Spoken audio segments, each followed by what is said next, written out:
ಹಳೆಯ ಚಿನ್ನದ ಒಡವೆನ ಅಧಿಕ ಬೆಲೆಗೆ ಮಾರಬೇಕೆ ಅಂದ್ರೆ ಆಟಿಕಾಗೆ ಕಾಲ್ ಮಾಡಿ 8880300300. Attica gold company. ಇನ್ನು ರಾಜ್ಯ ಕಾಂಗ್ರೆಸ್ನಲ್ಲಿ ಮತ್ತೊಂದು ಪವರ್ ಸೆಂಟರ್ ಸೃಷ್ಟಿಯಾಗಿದೆ. ಸಿದ್ದು ಡಿಕೆಶಿ ಬಳಿಕ ರೆಡಿ ಆಯಿತು ಮೂರನೇ ಪವರ್ ಸೆಂಟರ್. ಸದ್ದಿಲ್ಲದೆ ಗೇಮ್ ಪ್ಲಾನ್ ಶುರು ಮಾಡಿದ ಆ ನಾಯಕ.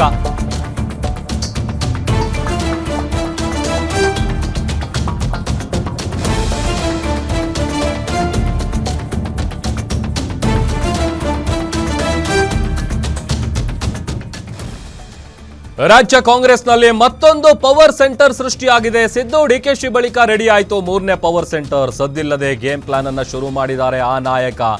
ಡಿಕೆ ಸಿದ್ದರಾಮಯ್ಯ ಮನೆಗೆ ಹೋಗ್ತಿದ್ದಾರೆ ಆಕಾಂಕ್ಷಿಗಳು. ಡಿಕೆ ಸಿದ್ದು ಬಳಿಕ ಮೂರನೇ ಪವರ್ ಸೆಂಟರ್ನತ್ತ ಆಕಾಂಕ್ಷಿಗಳು ದಂಡು ಹೋಗ್ತಾ ಇದೆ. ಕೆಪಿಸಿಸಿ ಅಧ್ಯಕ್ಷಗಿರಿಗೆ ಹೆಸರು ಫೈನಲ್ ಆಗ್ತಾ ಇದ್ದಂತೆ ಸತೀಶ್ ಜಾರಕಿಹೊಳಿ ಅವರು ಬಹಳ ಆಕ್ಟಿವ್ ಆಗಿದ್ದಾರೆ. ಆದ್ರಿಂದ ಸತೀಶ್ ಜಾರಕಿಹೊಳಿ ನಿವಾಸದತ್ತ ಆಕಾಂಕ್ಷಿಗಳು ಆಗಮಿಸ್ತಾ ಇದ್ದಾರೆ. ತಮ್ಮ ಪರ ಲಾಭಿ ಮಾಡುವಂತೆ ಸತೀಶ್ ಬಳಿ ಆಕಾಂಕ್ಷಿಗಳು ಪಟ್ಟು ಹಿಡಿತಾ ಇದ್ದಾರೆ. ಪ್ರತಿದಿನವೂ ಕೂಡ ಸತೀಶ್ ಅವರ ಮನೆ ಬಳಿ ಸಚಿವಾಕಾಂಕ್ಷಿಗಳು ಬರ್ತಾ ಇದ್ದಾರೆ. ಬಿಕಾಸ್ ಈ ಬಾರಿ ಆದರೂ ಒಂದು ಅವಕಾಶ ಸಿಗುತ್ತಾ ಇಲ್ವಾ ಏನು ಎತ್ತ ಅನ್ನುವಂಥ ಆತಂಕ ಇದೆ, ಅಥವಾ ನಿರೀಕ್ಷೆ ಇಟ್ಕೊಂಡಿದ್ದಾರೆ. ನೋಡೋಣ ಸಿಗುತ್ತೆ ಅನ್ನುವಂಥದ್ದು. ಜೊತೆಗೆ ಈಗ ಒಂದು ಕಡೆ ಸತೀಶ್ ಅವರ ಮನೆ ಬಳಿಗೆ ಬರ್ತಾ ಇರುವಂಥ ಸಚಿವಾಕಾಂಕ್ಷಿಗಳು ತಮ್ಮ ಪರ ಲಾಭಿ ಮಾಡಿ ಅನ್ನುವಂಥ ಪಟ್ಟನ್ನು ಹಿಡಿತಾ ಇದ್ದಾರೆ. ಸೊ ಅಲ್ಲಿಗೆ ಸೈಲೆಂಟ್ ಆಗಿ ಹೇಳಿ ಕೇಳಿ ಸತೀಶ್ ಜಾರಕಿಹೊಳಿ ಅವರು ಒಂದು ರೀತಿ ಸೈಲೆಂಟ್ ಪ್ಲೇಯರ್ ಇದ್ದಂಗೆ. ಎಲ್ಲೂ ಕೂಡ ಯಾವುದೇ ವಿಚಾರವನ್ನು ಹೇಳಿ ಮಾಡಲ್ಲ, ಬಟ್ ಸೈಲೆಂಟಾಗಿ ಮಾಡಿ ಮುಗಿಸ್ತಾರೆ.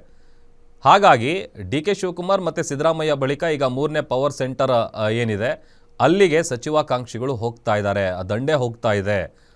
ತಮಗೊಂದು ಅವಕಾಶ ಮಾಡಿಕೊಡಿ ಅನ್ನುವಂಥ ಪಟ್ಟನ್ನು ಹಿಡಿತಾ ಇದ್ದಾರೆ. ಬಿಕಾಸ್ ಕೆಪಿಸಿಸಿ ಅಧ್ಯಕ್ಷ ಪಟ್ಟ ಸತೀಶ್ ಜಾರಕಿಹೊಳಿ ಅವರಿಗೆ ಸಿಗುವಂಥ ಹಿನ್ನೆಲೆಯಲ್ಲಿ ಎಲ್ಲ ಸಚಿವಾಕಾಂಕ್ಷಿಗಳು ಕೂಡ ತಮ್ಮ ಪರ ಲಾಭಿ ಮಾಡಬೇಕು ಅನ್ನುವಂಥ ಪಟ್ಟನ್ನು ಹಿಡಿತಾ ಇದ್ದಾರೆ. ಹೀಗಾಗಿ ಪ್ರತಿದಿನವೂ ಕೂಡ ಕಳೆದ 2-3 ದಿನಗಳಿಂದಲೂ ಸತೀಶ್ ಅವರ ಮನೆ ಬಳಿಗೆ ಸಚಿವಾಕಾಂಕ್ಷಿಗಳ ದಂಡೆ ಬರ್ತಾ ಇದೆ.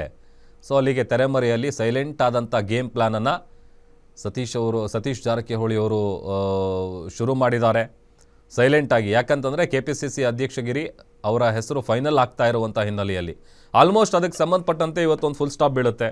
CLP ಮೀಟಿಂಗ್ನತ್ತ ಇಡೀ ರಾಜ್ಯದ ಚಿತ್ತ ನೆಟ್ಟಿದೆ.